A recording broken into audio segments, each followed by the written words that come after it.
The Federalist No.71.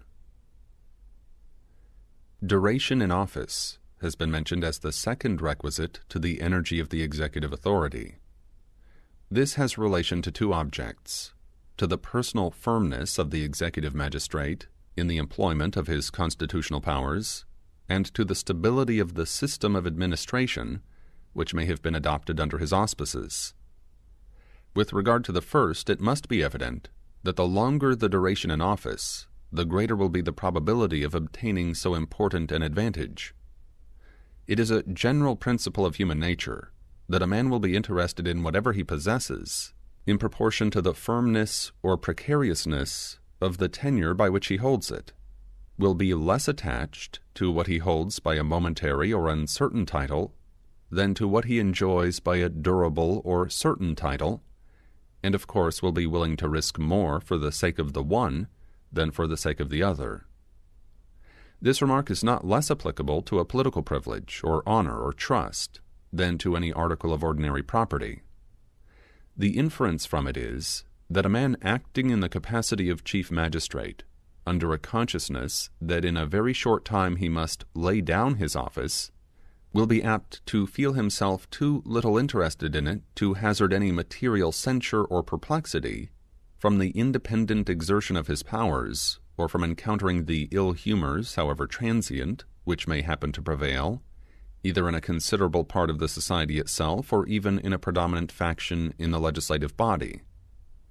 If the case should only be that he might lay it down, unless continued by a new choice, and if he should be desirous of being continued, his wishes, conspiring with his fears, would tend still more powerfully to corrupt his integrity or debase his fortitude. In either case, feebleness and irresolution must be the characteristics of the station.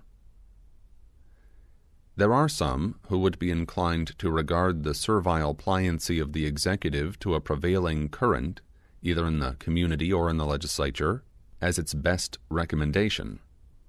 But such men entertain very crude notions as well of the purposes for which government was instituted, as of the true means by which the public happiness may be promoted. The Republican principle demands that the deliberate sense of the community should govern the conduct of those to whom they entrust the management of their affairs, but it does not require an unqualified complaisance to every sudden breeze of passion, or to every transient impulse which the people may receive from the arts of men, who flatter their prejudices to betray their interests. It is a just observation that the people commonly intend the public good. This often applies to their very errors, but their good sense would despise the adulator who should pretend that they always reason right about the means of promoting it. They know from experience that they sometimes err, and the wonder is that they so seldom err as they do, beset, as they continually are, by the wiles of parasites and sycophants, by the snares of the ambitious, the avaricious, the desperate, by the artifices of men who possess their confidence more than they deserve it, and of those who seek to possess rather than to deserve it. When occasions present themselves in which the interests of the people are at variance with their inclinations, it is the duty of the persons whom they have appointed to be the guardians of those interests to withstand the temporary delusion, in order to give them time and opportunity for more cool and sedate reflection. Instances might be cited in which a conduct of this kind has saved the people from very fatal consequences of their own mistakes, and has procured lasting monuments of their gratitude to the men who had courage and magnanimity enough to serve them at the peril of their displeasure. But however inclined we might be to insist upon an unbounded complaisance in the executive to the inclinations of the people,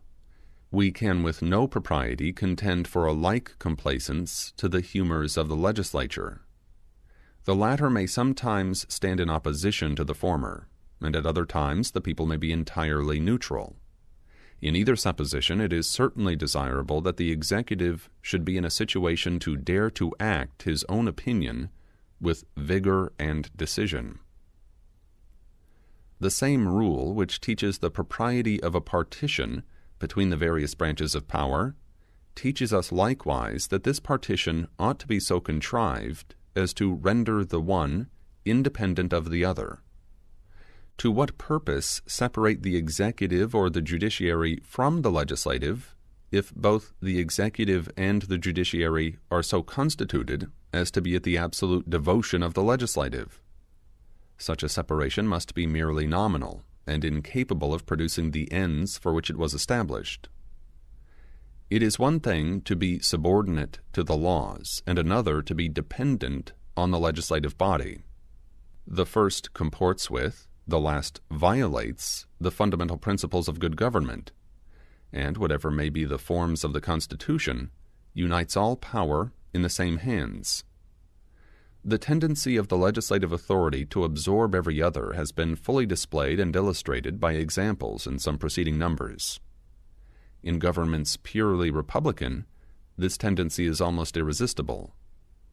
The representatives of the people, in a popular assembly, seem sometimes to fancy that they are the people themselves, and betray strong symptoms of impatience and disgust at the least sign of opposition from any other quarter,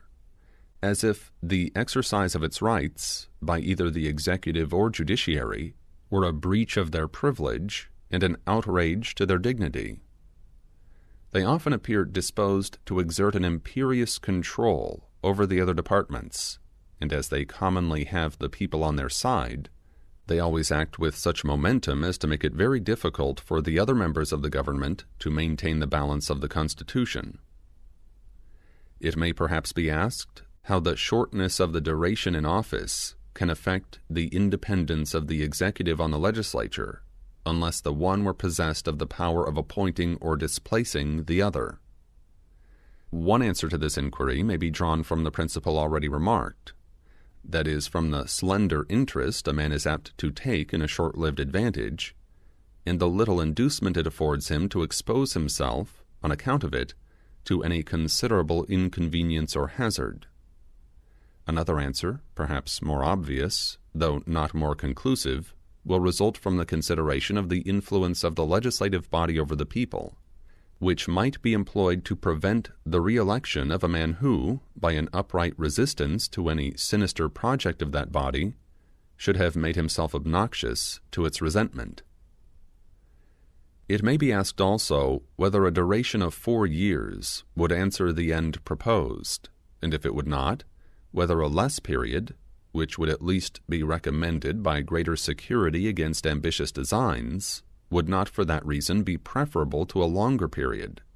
which was, at the same time, too short for the purpose of inspiring the desired firmness and independence of the magistrate.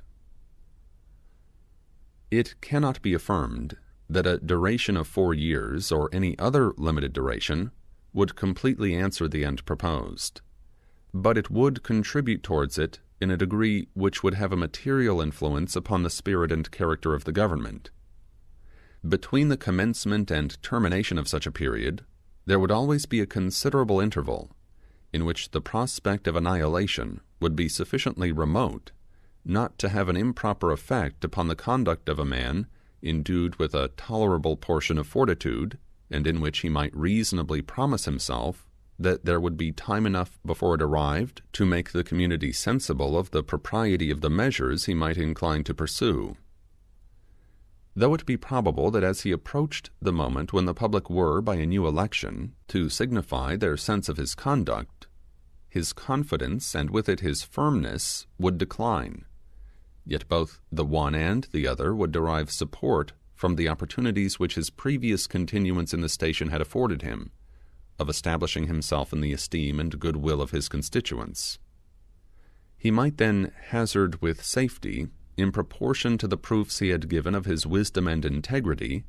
and to the title he had acquired to the respect and attachment of his fellow citizens.